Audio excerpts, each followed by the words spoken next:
Welcome back. We're the Alter Ego Brothers. I'm Nick, that's Andy, and you're in for a special treat because it is our first year anniversary on YouTube. There should be 10,000 of you, but there's only like 4, so thanks.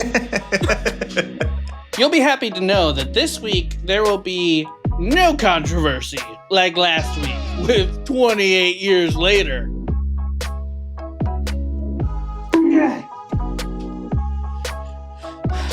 But first, before we get into the movie, we gotta play a new game that we call Guess the Budget! Really quick, leave a comment down below for what you think the budget was for Formula One, the movie. Get going. You only got about 2 seconds left. Wrong. The answer is $200 million, maybe. Nobody knows. Nobody knows, therefore you don't know, therefore you're wrong. Wrong. I can tell you it's Apple's highest grossing opening weekend ever in all 6 years of their history. This is a beautiful sponsor movie, so I did look into that. I'm like, they had to make a shit ton off of sponsorship.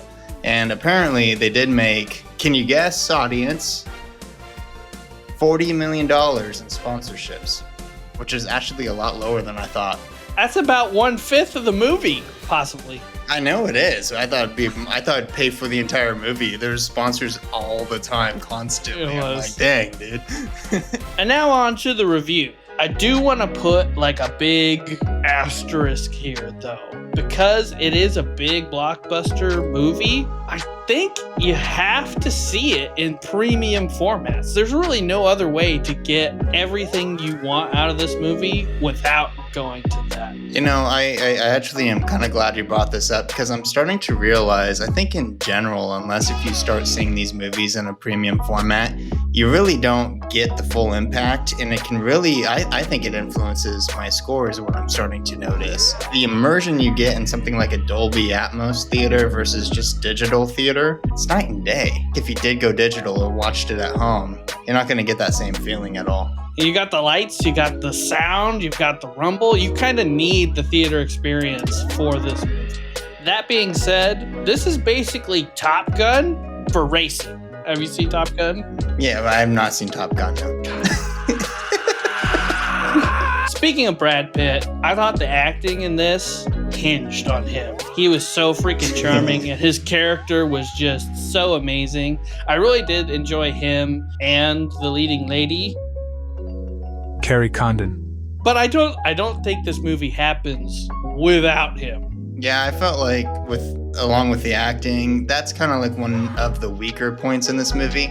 Overall, I did like it, but it's weaker because Brad Pitt did carry the team. I don't know. I even thought like Brad Pitt didn't even do his best performance ever either. So I'm just like, it's kind of like a typical sports movie in that sense, where it's just like overall it's totally fine, but nothing just screams like Oscar or anything like that. I definitely agree with you there. And that kind of leads beautifully into my last point about the story. So this is where I have the biggest hiccup with the movie. We've already seen this movie in every other racing movie that's out there and every other sports movie that's out there. It's all the same stuff. I don't really know how they can improve upon the formula. That being said, they know how to get your adrenaline pumping. And like you were saying earlier, I think that along with the sound and the quality of the screen in premium formats really gives you this sense of adrenaline, and you're pumping the whole time that you can't help but be like drugged into having a great time with this movie. I think you're nailing the two things that I had criticisms for, the acting and then also the storyline. It's just a run-of-the-mill story. I was kind of curious how they were going to approach the story. I didn't know if they're really just going to dive into Sonny Hayes himself, which, I mean, they did. But to me, where it gets weak is they have to throw in the love interest into this movie and give it some of that whole like theme, and it didn't need it. I don't think it added value to the movie or the storyline at all either. Was there anything that we haven't touched on that you'd like to talk about real quick?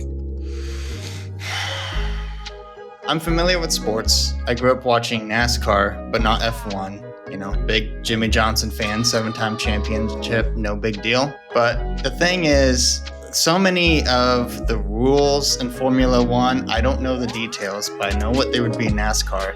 They definitely broke those rules.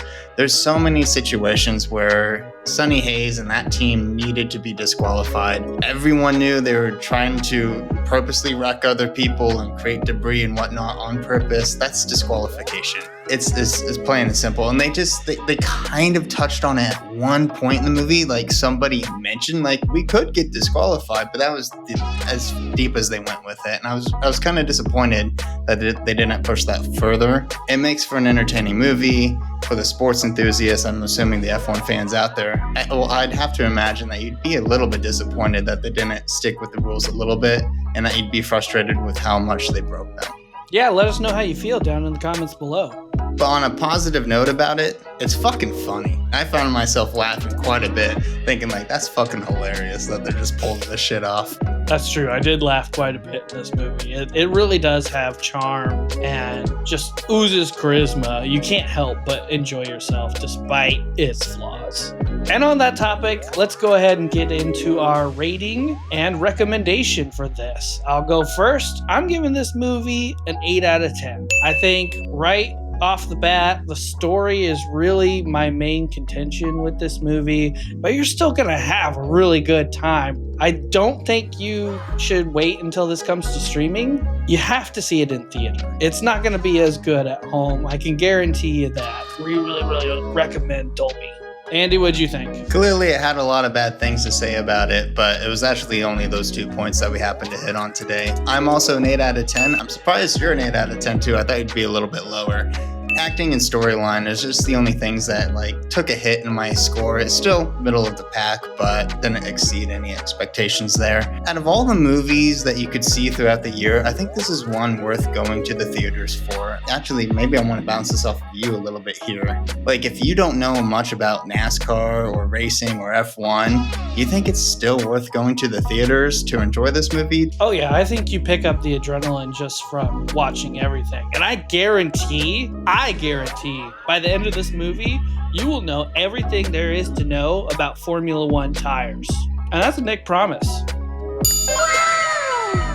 All right, let's talk about the tier, baby.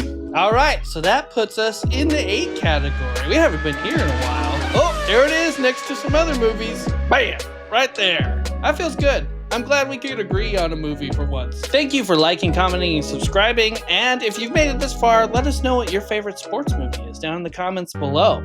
And remember, we're just 2 regular dudes doing regular reviews.